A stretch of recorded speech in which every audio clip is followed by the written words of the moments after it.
Hey, what's going on, guys? This is Starbuck here, and welcome back to Zenless Zone Zero Part 119. Or 20. Wait. I need to check again. Give me a second, alright? Give me a second. We're back with ZZZ. Finally, after, what, how many days since we recorded our last video? 3 days! 3, guys. Oh, shit. No, this is part 120. Wow! 120. Now, Wise has told me that he's quite sick of standing there for 3 days. So we are going to talk to him and continue the 1.7 Barriotes with the Past update, Part B. Let's go. Belle, Vivian was in the store just now, but you weren't here. Did she need something? It was about the Sacrifice Core. The first time the Sacrifice Core appeared was at that auction, so she decided to try and find the security footage from after that day. It's possible more happened afterwards, and we're simply unaware of it. If we can get the footage, we may gain new clues. Belle, if you have time, head to Lumina Galleria to meet up with Vivian. Go now. Immersive storytelling. Yes, I'm aware. Vivian. Yes. Earlier, Vivian exchanged information with an acquaintance in the auction house's lounge.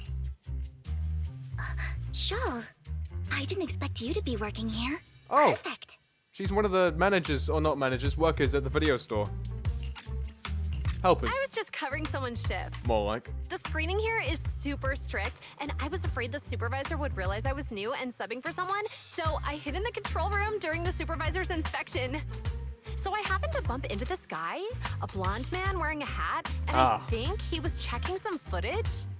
Then he logged that footage into the tape he brought. Later, I found that part of the footage had been wiped. Blonde, wearing a hat. Could it be Hugo? Do you know him? I think it's him. If it were Hugo... I think I know where he would hide the tape. Thank you, Shaw. You were a big help. Great! You also helped me a lot when I started working. I used to make mistakes all the time. If it weren't for you cleaning up my messes, I would have been fired ages ago. So I'm happy I could help you too. All right, go ahead and do what you need to do. We'll catch up another time. After saying goodbye to Jarl, Vivian leaves the lounge. Lord Phaethon, you're here. Someone I used to work part-time with just so happens to be covering a shift at the auction. I learned from her that Hugo once took some footage away with him. I think Hugo was planning something, so he hid the security footage. But, once I know when Hugo came here, I should be able to guess where he put the videotape. Huh? How? We are Mockingbird after all. It shouldn't be surprising we have subtle ways of communicating communicating information, should it? Once, on a mission, we couldn't use communicators, so Hugo trained a few birds and put trackers on so we could communicate. But after that mission ended, we let them roam free. But I just checked their trackers and one of those birds flew near the auction venue on the day Hugo took the footage. It still flies around here from time to time. The tracker only gives a broad area, but I believe this might be something Hugo left for us to find. If I'm not mistaken, the videotape is hidden wherever the bird is. I can't be sure which bird Hugo used this time, but all the birds he originally trained had at least some black feathers. Lord Phaethon, let's split up and search the area. Yes, sorry for the stuttering. Oh my god, I'm just as annoyed about it as you guys are. If you see a bird, you can send me a picture of it. I should be able to recognize it. Okay. Taking pictures of birds, right? Don't get too close though, right? From a distance. No? You have to get close up? Okay. Hopefully it doesn't fly away. Oh, there's 2 of them. What about those ones? A soft and sweet ball of fluff. It's hard to imagine this is the bird Hugo chose for the mission. But it does have some black feathers, so maybe this is it? Either way, might as well take a photo and send it to Vivian. After sending a picture of the panda-colored chunk of a bird to Vivian, you get a negative answer. Let's keep looking elsewhere. Down there? How do you get down there? What? Can we go down here? Since when could we go down here? Could we always go through here? Dude, what? Oh my god. This is all new to me, I think. Or maybe I just forgot. Black crows and a dark alley. Seems a bit cliche, but this really is a good place to hide something. Let's take a photo of this crow and send it to Vivian. After receiving the photo, Vivian quickly responds, "That's the one!" She quickly comes over. That's the one. It's all thanks to Lord Phaethon we found them so quickly. If it's here, then Hugo must have hidden the videotape among those boxes. You look through the boxes and find the recording, but it's been damaged. After discussing with Vivian, you decide to head back to the video store together to repair it, and check the contents before making your next move. Alright, that was successful. Hopefully Hugo wasn't secretly watching us. That'd be creepy. And unsettling. Hey, Wise! Ferry repairs the videotape and you watch the recording. The content leaves you shocked. It's a conversation between Hugo and Camille? Is that how you say that name? If I'm not mistaken, Oh, you the and music. Vivian share the same goal. Silence is no good for negotiation. I just don't want Dina to reach a point of no return. Hasn't she already reached that point with what she's doing? The formula for the Landon serum was lost, but a batch survived, and Dina was able to develop a substance that can be used for mind control. What? She's trying to combine the two to make sacrifices that would obey human commands. If the dormant sacrifice and the remaining Landon serum are destroyed, we can put an end to this. Dina's concoction can't create sacrifices on its own. Good. And the sacrifice core? That belongs to the creator, not her. The creator. Although I find Landon's methods despicable, I can't deny that the Exaltists and the creator are leading us in the right direction. I just don't want Dina to spend her life trapped by her father's mistakes. I mean, no offense, but I find your protectiveness rather weird. I will confirm the location of the dormant sacrifice and find the chance to relay the information to you. I do not want any of my people to be going into danger. As for the sacrifice core, I can only guarantee that it will not fall into her hands. As for how things will ultimately play out, The creator will guide me. The video abruptly comes to an end. Oh. Camille was actually destroying the dormant sacrifice? Why was Hugo never mentioned this before? Wait, why has Hugo never mentioned this before? Now Camille's actions make sense. But why did Hugo never tell us? Hugo... he... Val, Lycon said there's something urgent he needs to discuss with us right now. Oh. Call Icon first. All right, let's patch him in.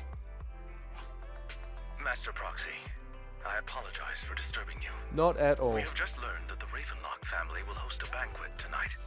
This banquet is rather special, as they're allowing members of their family to invite business partners to attend. With Hartman at the center of controversy, there are many members of the family who are eager to use this opportunity to replace him. The mayor has been spreading rumors of a young tycoon who inherited a sizable fortune and is looking to partner with a person from an old and influential family. This information has lured a young man named Burton from the Ravenlock family. So, you want me to pose as this tycoon and use Burton to infiltrate the banquet? Correct. And Hartman's study is also located within the venue. I see. Hartman's study might hold valuable information. What about me? So, what should I do? You can attend as her +1. +1? Lord Phaethon, please go with me! Master Proxy, it seems Miss Vivian requires your presence, so... Yes, just your presence will help me immensely! Let's go together. All right, then let's go together. I'll send you the time and place for the meeting with Burton. If you encounter any danger, please evacuate immediately or contact me for backup. I hope everything goes well for you tonight. You get in contact with Burton. He said he'll come to 6th Street later to escort us to the banquet. Is there anything I need to look out? Is there anything I need to look out for? Don't worry, Lord Phaethon, just leave the socializing to me. I won't let any evildoers get close to you. But, since there's still some time before we have to go, should we watch an instructional videotape on formal dinner etiquette together? No. I mean, together, yeah. But I don't want to watch that, no. I learned everything from videotapes when I first went undercover at a banquet for a mission 2. Though such a method isn't sufficient to master it, it's enough to deal with this one excursion. Then let's watch. Yep, I'll go over the key details for you as we watch the tape. You do some last minute studying on the etiquette expected at a formal banquet for your mission that night. Before you know it, evening has arrived. Lord Phaethon, Burton sent his location. Are you ready to join me for the banquet? I'm ready. Then I'll meet up with Burton first and make sure he's not tampered with the car. Lord Phaethon, please wait 5 minutes before joining me. It'll be safer this way. Good precautions, Vivian. Vivian heads off first. After 5 minutes, she sends a message saying it's all is good. Let's go meet up. Let's go. Oh, I miss this music. It's kind of nostalgic.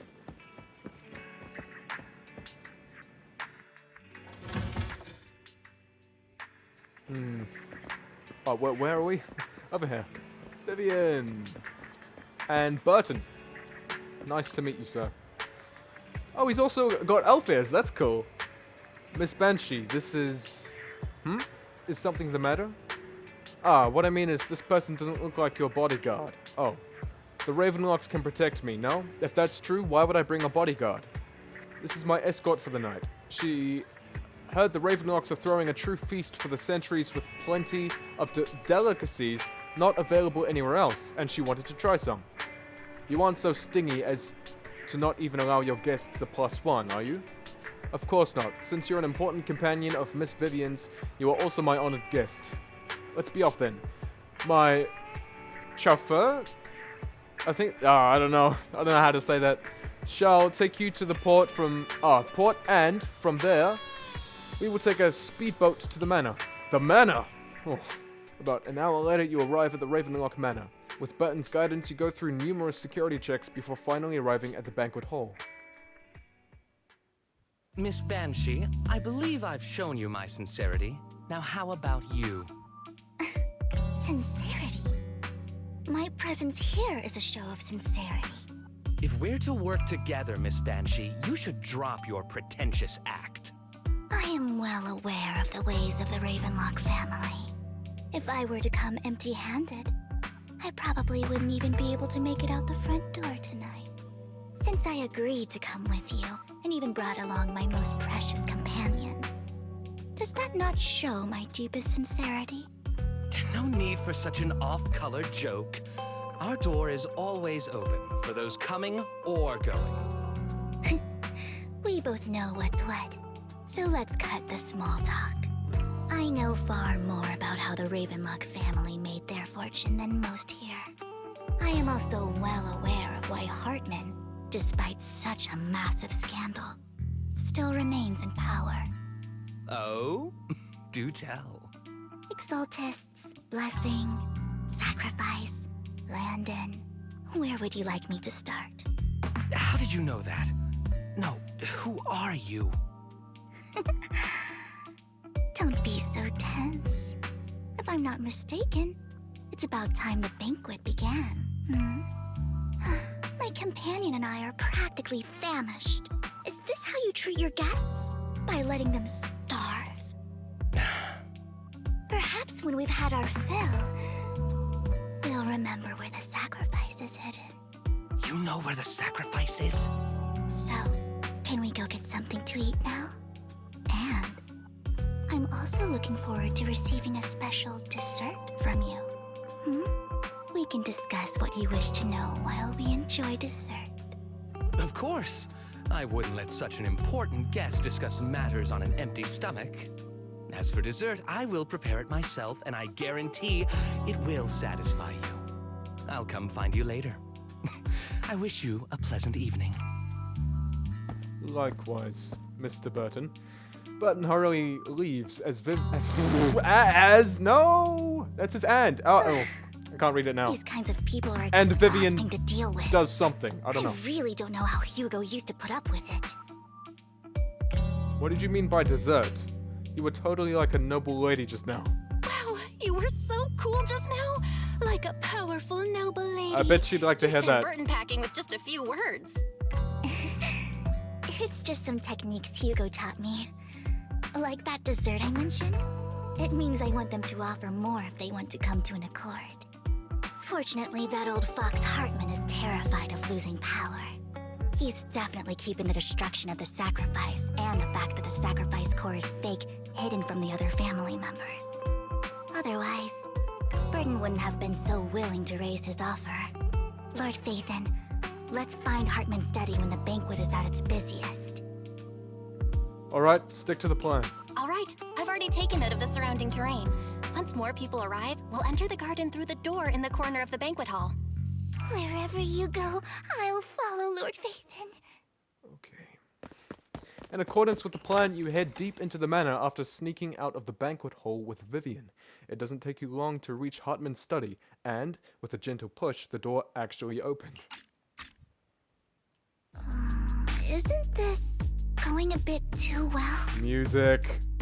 Maybe we're just lucky. Let's contact Lycon. The security around the manor is really strict, but inside might be more lax. But just in case, let's tell Lycon. Right. Having some backup would be safer. Our top priority is to investigate Hartman's office. Let's check Hartman's recent correspondences for clues. I still have concerns about the sacrifice core. Right. Though the core he gave Dina was fake, Hartman might have left a trick up his sleeve and hid the real one. Then let's split up. Then let's split up. You and Vivian search through Hartman's office for a while, but find nothing. Just then, footsteps suddenly come from outside. And in a moment of panic, you hide behind the desk. Esteemed guests, is the catering at the Ravenlock family banquet not to your satisfaction? Shit, he knows we're in here. So much so that these two distinguished guests felt the need to come to my humble office to scavenge for food. Don't want to come out? Well, after all, you don't have long left. That is a gun he has. Burton, Oh that my greedy god. idiot, fell for the mayor's trap. But I never expected that he would bring you into my territory. I suppose I should thank him. Otherwise, I would have had to go to great lengths to eliminate you. Vivian, Phaethon, give Hugo my regards. Tell him I shall be taking the wealth and power of the Ravenlock family for myself. Hartman raises his gun, aiming at the desk, yet there is no gunshot. With a clink of metal, a familiar voice comes. Lycon? Bullet! Hugo! Dear uncle, why must we be so distant with one another? Yes, Hugo! You can just tell me what you want to say directly. Hugo! Impossible! You're... Uncle. I'm actually happy to see him this must time. know a Ravenlock will never stop until they Never get thought what that they would happen. want. Did you really think I would be defeated so soon? When I have yet to trample you into the dirt. You filthy bastard! You only know how to resort to these petty tricks! Petty tricks.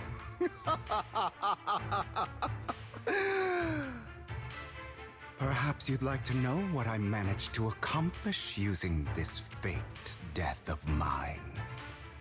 My dear uncle. Hello? Shortly before. Faking my own death. Oh. Hope it's all worth the theatrics in the end. Go to where Lycon is. That's It it's a was bit... just to keep Hartman off my back, but maybe I went a little overboard. Playing as Hugo, that's The cool. manager must be pretty shaken up. Also I back should at the apologize Valley at Twins some Towers. point. Go to where Lycon is. It could have just said head to where Lycon is. No, go to where Lycon is. It's a bit you know, broad. Is that the right word? Guess I'll also bring Simple? Lycon along. That's the right word. He's my partner in crime, after all. I Lycon. You're taking longer to rest than I expected. Lycon, you think too highly of my physical capabilities. So Lycon knew he was still alive, right? Thank you for your cooperation. Cool. I must say, if nothing else, at least your acting skills have improved. Why do you look so angry? You should be happy. We pulled that off together with flawless teamwork and What's that he's holding? to fool everyone. What is he holding? Drop your foolish facade. I'm glad you still remember the code we set all those years ago. Is that tomato sauce? And thank you No for way. ensuring your sleight of hand didn't deteriorate. That's what he Oh, used. Right. I should also thank the blood bag hidden in my clothes and The blood our other bag. props. Yeah, that Do is you what he remember used. when we last used this trick? It was probably ages ago. Sometimes I really don't understand you. Have you never thought about what the consequences would be if I didn't understand your code?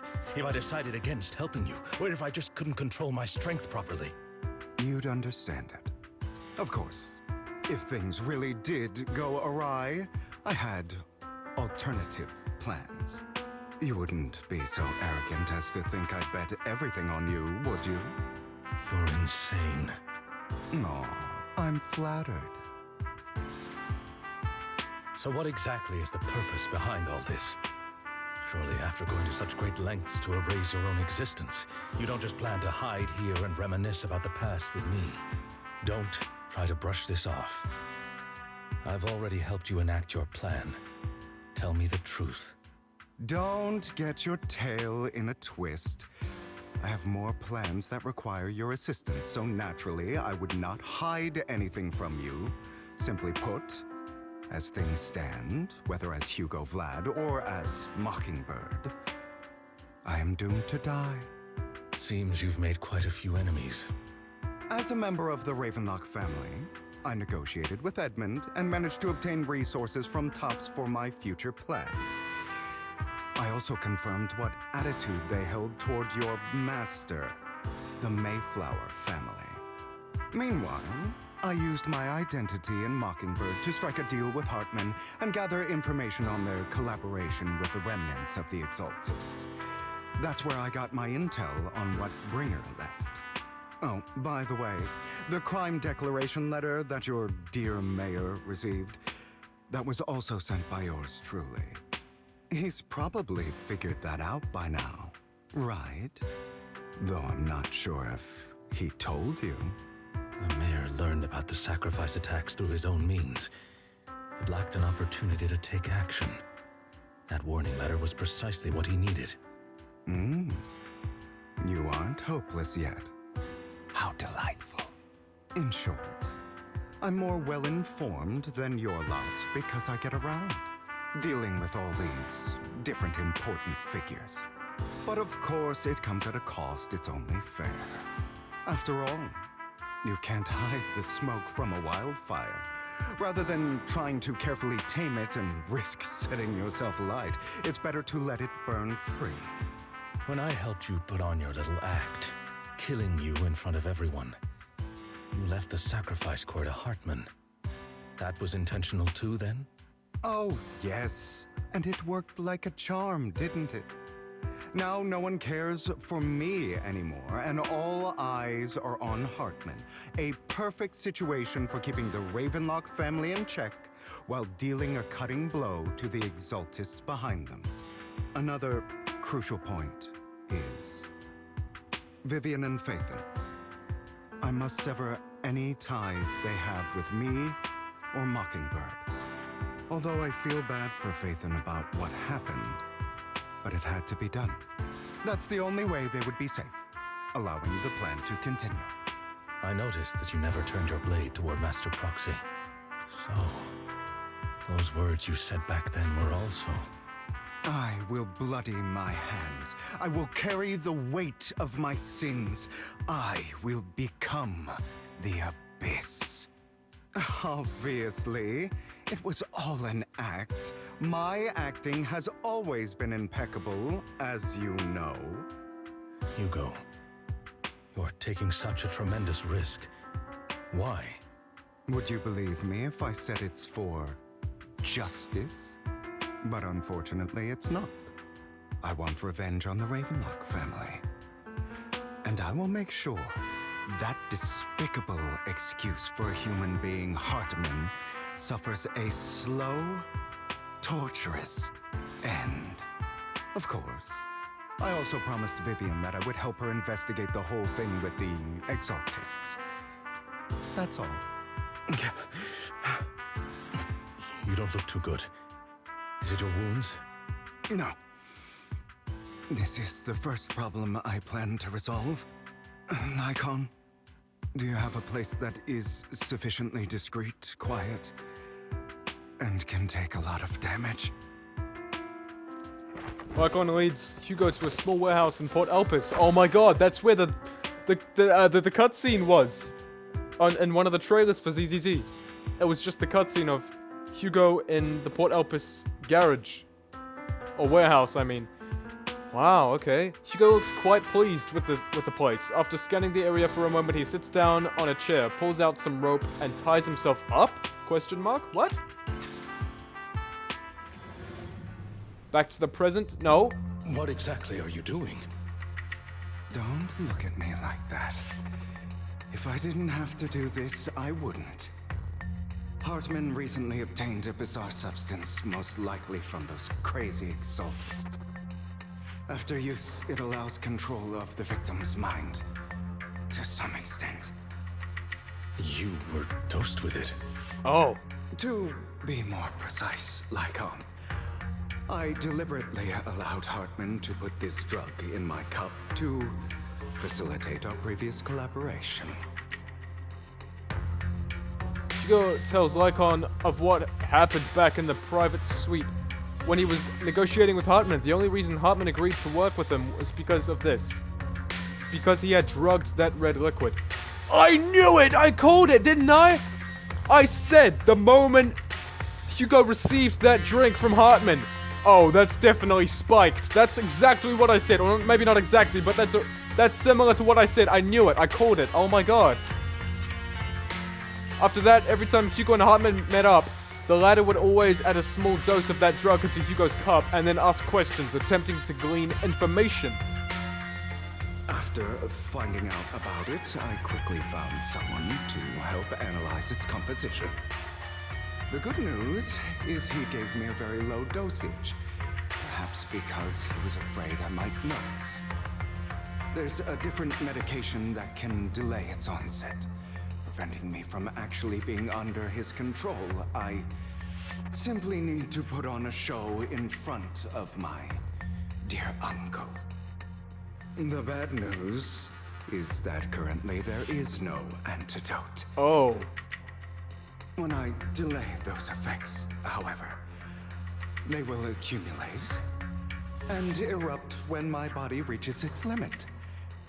It may even break my mind. And that's exactly what's happening now. I need to endure those accumulated consequences.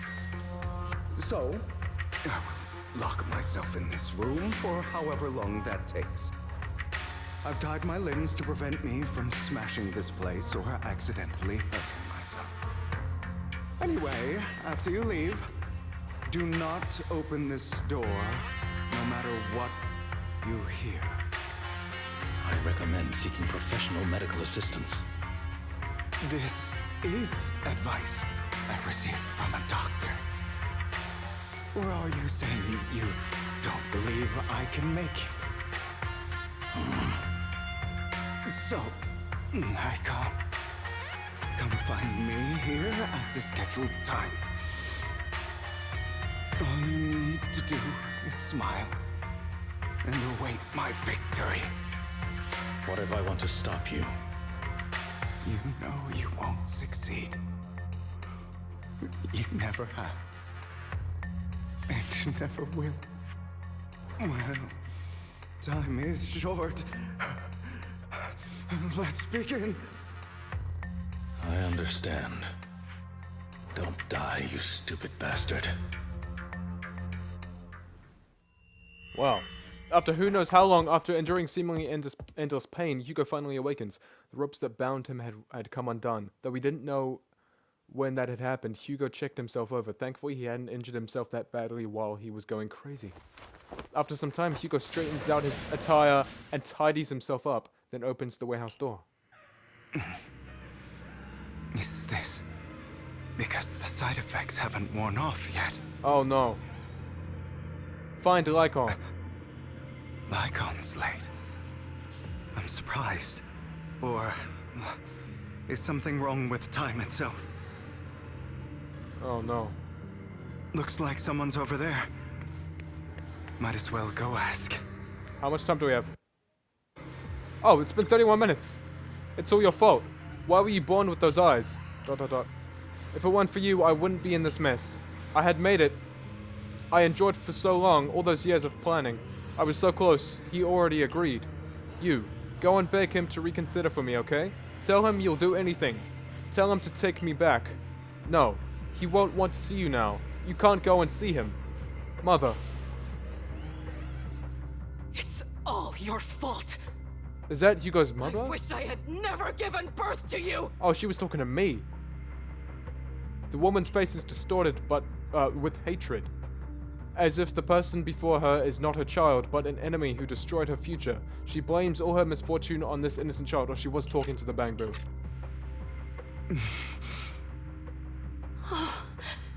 Everything will get better if you just die, right? If you die, he'll come back. We'll have another, more perfect child. One who will inherit the Ravenlock family bloodline. Then I'll be able to escape this pain. So, Hugo, for the sake of Mommy's happiness, just die, okay? Jesus. She raises her hand to reveal a pair of scissors, the tip gleaming with chilling light. She thrusts the sharp point towards Hugo's paler eye. Then she suddenly vanishes, as if she had never existed at all. So, I wasn't awake yet after all. That's because you don't want to wake up again. What? Who are you?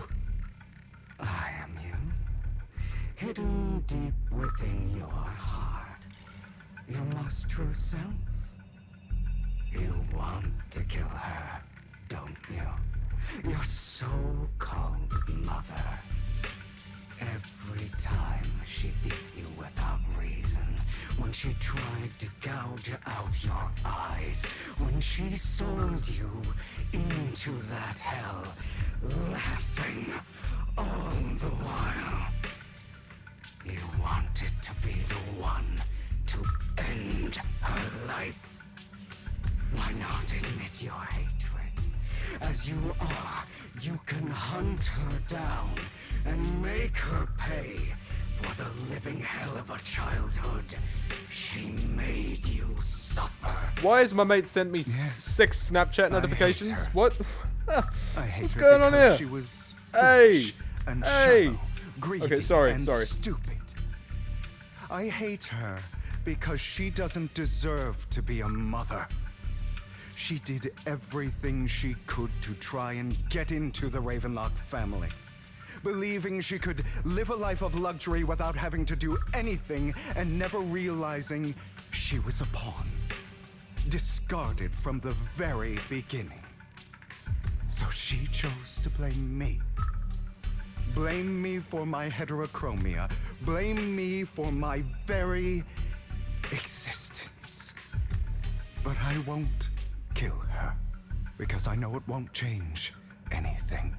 She was incapable of loving me, just as she is incapable of loving herself.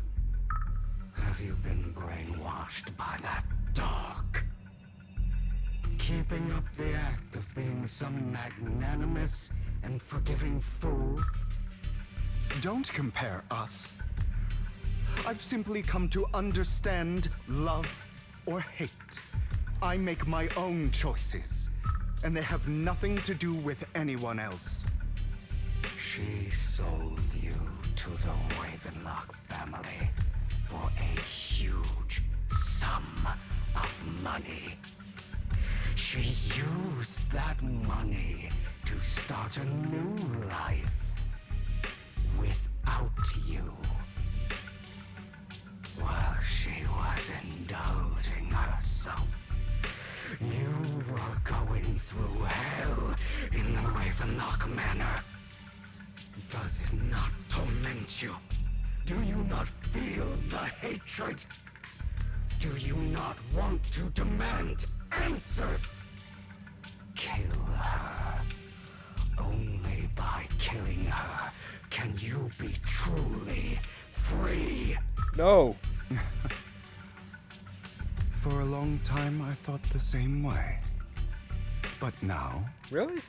well, I want to make a different choice. Ah. Stop lying to yourself. Good on you, Hugo. You never had a choice. This weak-minded thinking will only lead you to failure. Like before, you'll be nothing but a worm, trampled into the dirt by those so-called elites. Do you still not get it? This is how the world is, and always has been. Hesitate and you'll be the victim. If you don't grab your knife first, you'll end up being on the other end of the blade. If you want to change anything, you must first become the one who makes the rules. Just like that woman. The only reason she could treat us that way was because we were weak. So listen to me. Find that woman, kill her, and prove to this world your strength. It's what she deserves.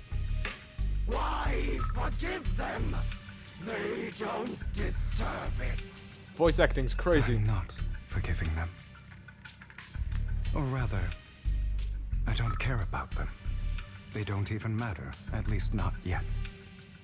You know, perhaps the person I hate the most, the one I truly cannot forgive, has never been someone else, but rather my weak, powerless past self who could do nothing but hide inside a closet and cry.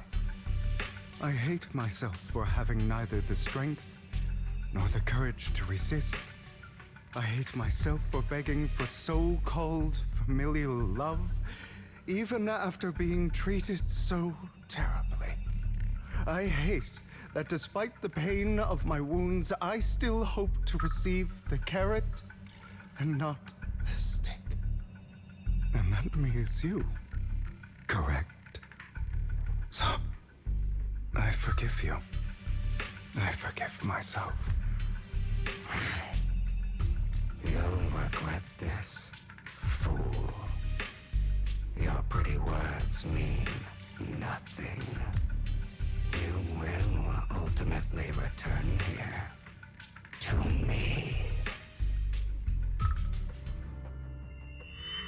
After an intense bout of dizziness, Hugo wakes in the dark warehouse.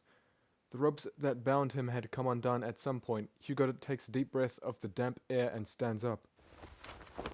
Hugo straightens out his attire and tidies himself up. Then he opens the warehouse door. That's what it said last time. Oh my god. This is still an illusion. Crap. Bullshit. I wonder who's going to show up this time. Find Serena. Oh my god. Serena. Brother! Where's she at? Hugo, Oh, that's her let's play hide and sister. seek. Where is she? Oh, she's hiding. I'm already hiding. She's around here. You'll find me, right? Nope. Like you always do. Up here? Serena. Nope. Around the lighthouse? Serena. No. Huh. Oh, over there. There's a waypoint. Oh my god. Can we run? We can run. Serena, I'm coming. Okay. Oh, what the hell? You're looking in the wrong place. Isn't that Corin's teddy bear? It looks like it. Even better hiding spot this time. Harder to find than any place you showed me.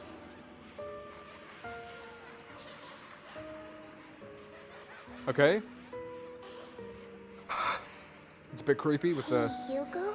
laughing children. Do you ever wonder why? Where do I go now? Why I had to die? It was because of me. That's right. It was because of you. It's all your fault. If only you didn't exist, I wouldn't have had to suffer.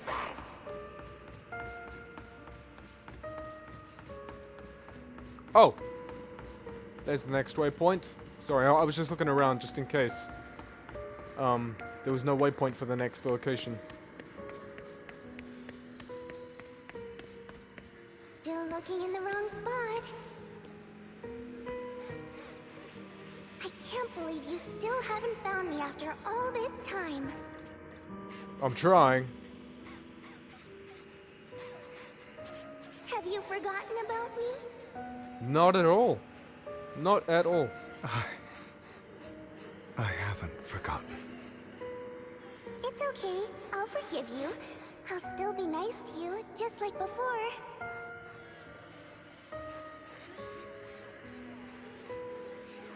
I was the only one who was ever nice to you, wasn't I? Can we go up the lighthouse? No. That's not surprising. Yes. Then tell me, why do good people always suffer? Why is kindness always punished instead? Tell me, Hugo, why?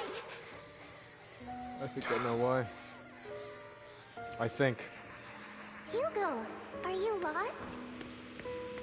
No, Go coming. back the way you came. I left Oh. you a surprise there. No, what a cruel bastard. As expected of a disgusting bastard. Lady Serena was so nice to him, yet how does he still have the nerve to stay in this house? They shouldn't have let him in from the start. Filthy, lowly blood. Curses and insults encircle Hugo, piercing his skin like frozen knives, the mockery and rage from a wave that crashes through him, threatening to drown him. Then, as the cacophony reaches its peak, it goes silent. The air seems to congeal in the silence, deep and oppressive. It is as if time stood still, with only his rapid heartbeat echoing.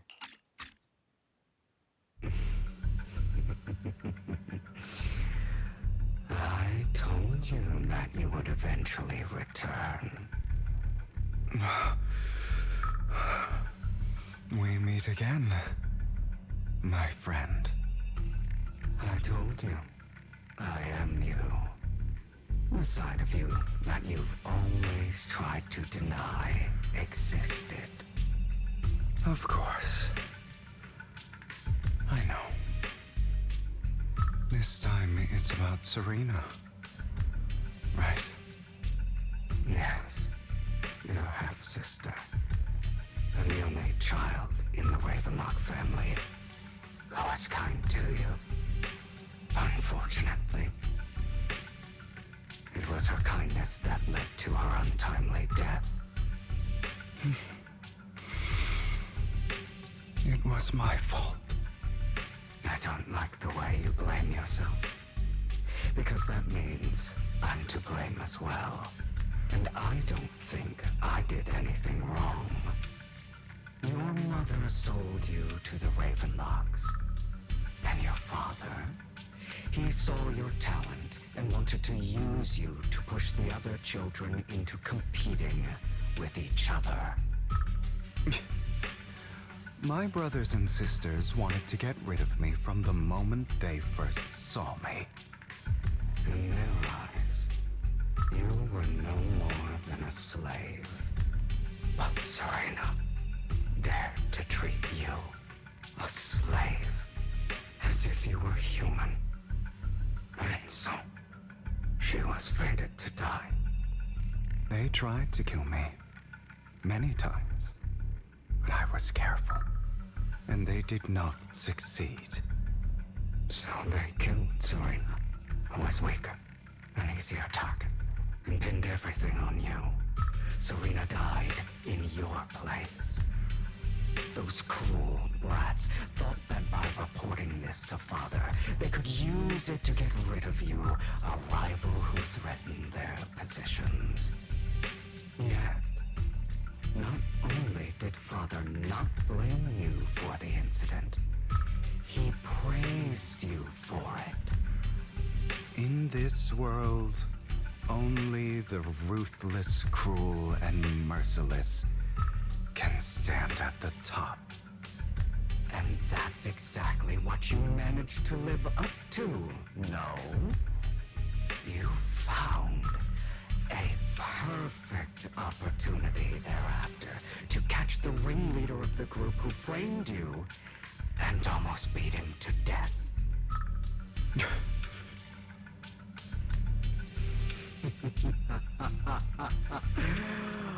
Oh, you should have seen the expression on your face back then. Oh, crazed and manic with utmost delight. I don't remember that. Seemingly unsatisfied with his answer, the inner demon transforms into him again. Here you go. Oh no. Trying to deny your desires. Deep down inside, you've always wondered.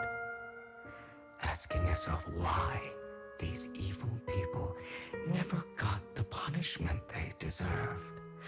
Why the world is so unfair. Don't you want to rip them to shreds?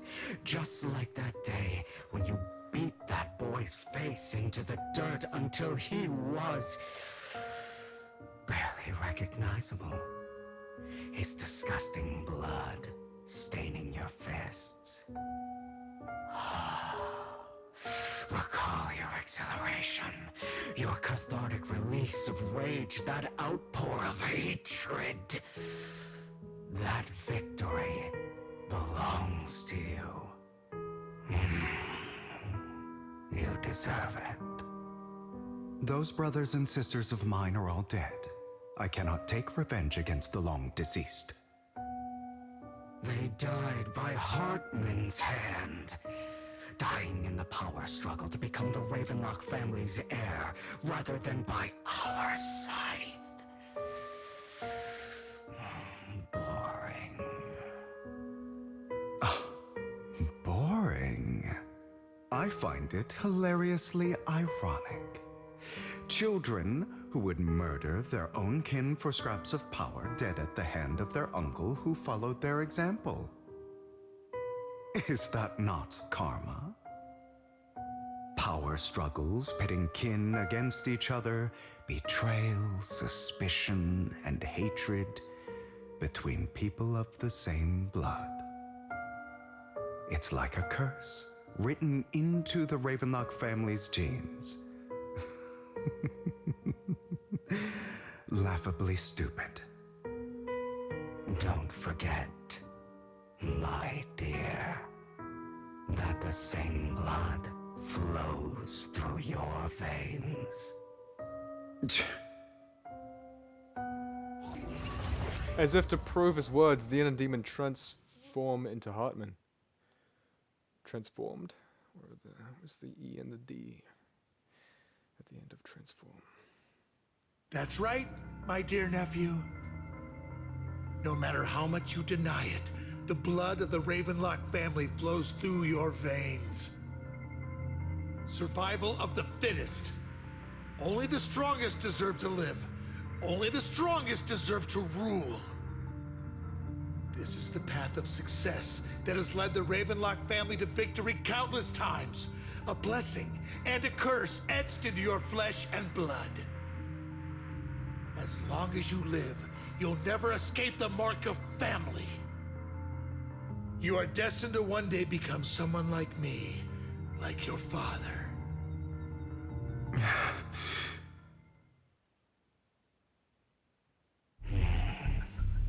Is that fear I sense? I can see you trembling. Why does the Ravenlock bloodline terrify you so? I won't become like my father. Never. You won't become a failure like him. So relax. Our power eclipses him, and so does our ambition.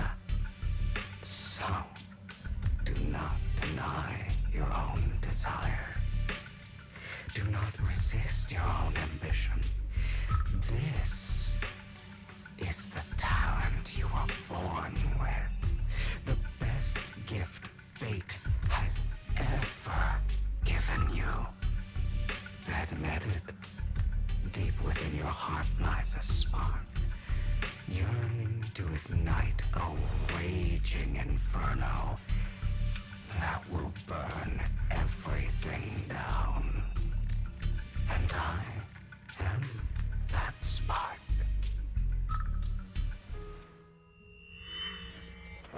After an intense bout of dizziness, Hugo awakens in the dark warehouse. The ropes that bound him had come undone at some point. Hugo takes a deep breath of the damp air and stands up. Hugo straightens out his attire and tidies himself up. Then he opens the warehouse door. Lycon. Lycon! What time is it? I'd be this Sorry. genuinely thankful to see you. Never thought, yeah.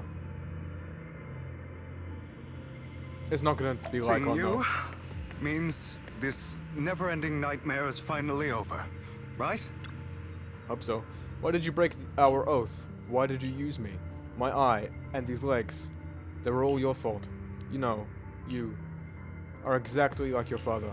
Oh crap. I don't want to hear something like that from you. You have no idea what that man, my father, is really like. A person who stops at nothing for their own interests and ambitions. Just like what you're doing right now. And what do you think I'm doing this for? All of this was part of your plan. You knew where the Ravenlock family was going to be, so you set Mockingbird's target there. To seek revenge, you plotted to assassinate your own father, but he was too vigilant, and you failed. After almost being assassinated, your father was furious and locked everyone in the hall, but was unable to find the assassin. And what a coincidence that a hollow disaster just occurred in the vicinity. So he used it to eliminate all the unfamiliar faces there, turning them into victims of the hollow, an easy feat for the Ravenlock family. So, the one who killed innocents was my father, not me. You knew what choice an extremist like him would make, and you used the chaos to once again attempt an assassination. This time you succeeded. You killed your own father at the cost of innocent lives. Admit it, Hugo. You don't care about anyone else. The only thing you care about is your revenge. How is that any different from your father? Enough. I'm tired. I may hate him for betraying me, but he wouldn't say something like that. What? You aren't Lycon. You're the other me, hidden deep within my heart. Hugo takes a deep breath and slowly opens his eyes. Lycon is gone, and in his place is that familiar figure. Without a doubt, he is still within an illusion. I've been waiting for you, my dear. It seems you've Familiar already grown figure. accustomed to this place, even turning the tables on me. Just as you said, you are me, and I am you. there's no such thing as having an advantage over oneself. We are ultimately one and the same, forever inseparable. Then you should know what I want to say. When you and Lycon split, you didn't even try to clear up the misunderstanding, didn't deny or argue against what he said. Because you realized that deep down, he was right about you. You just hadn't acted on it yet. Some people live only to bring more suffering into this world. Sometimes, murder is what brings justice. Those lines were in one of the trailers. Into this world. For that, I must stain these hands in blood. That's right. Just like what you said before you faked your death. Were those words really just an act? To slay the dragon, you must first become one with sharp claws, rending fangs, and strength enough to destroy anything. You know the truth better than anyone. If you hadn't hesitated, and instead seized the first opportunity to kill your father, none of what followed would have happened. Innocent civilians wouldn't have died. Your partner wouldn't have lost an eye and both legs trying to save people. And Mockingbird would have never gotten to that point. You can save more people. Save good people. Save more lives than the evil ones you take. I've spent countless hours in regret over that incident. So why not submit to your true nature? You want to be the judge, jury, and executioner of this world. And you can. I wasn't responsible for Father's death. The true mastermind is my uncle, Hartman. His schemes to kill the head of the family were all so he could take control. Mockingbird was simply unlucky enough to get caught up in it. So, for a behemoth like the Ravenlock family, with its roots so deep, a single person's death, regardless of who that person is, wouldn't change anything. Of course, whether it's Tops, the Mayflower family, or even the entire world, it's actually all the same. I refuse to be dragged down by pointless hatred any longer. You foolish, stubborn idiot. Do you understand the power of hatred? Have we not come this far precisely because of it? Or are you going to follow Lycon and Jack's twisted logic? Come on. You don't actually trust anyone? Otherwise, why would you hide this whole scheme of faking your death from them?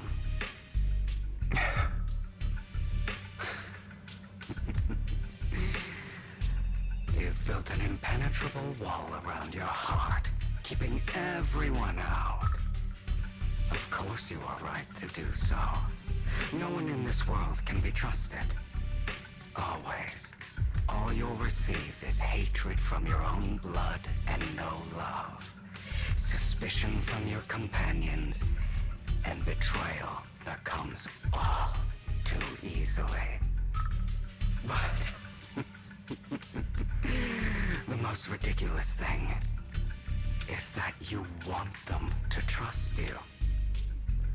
Alright guys, so literally got 30 seconds left on my recording time, so I'm gonna have to end this video right here. I'm gonna pick off immediately after I end this video. So thank you guys so much for watching. Please like, subscribe, and turn on notifications so you never miss a video, and I'll see you guys in the next video. Take care. I am not risking the recording time ending halfway through another cutscene again. Hell no, I'm not risking that. So I'm stopping right here, and I'm gonna pick up the next video right after this. So again, thanks for watching, and I can't wait to see what happens next time.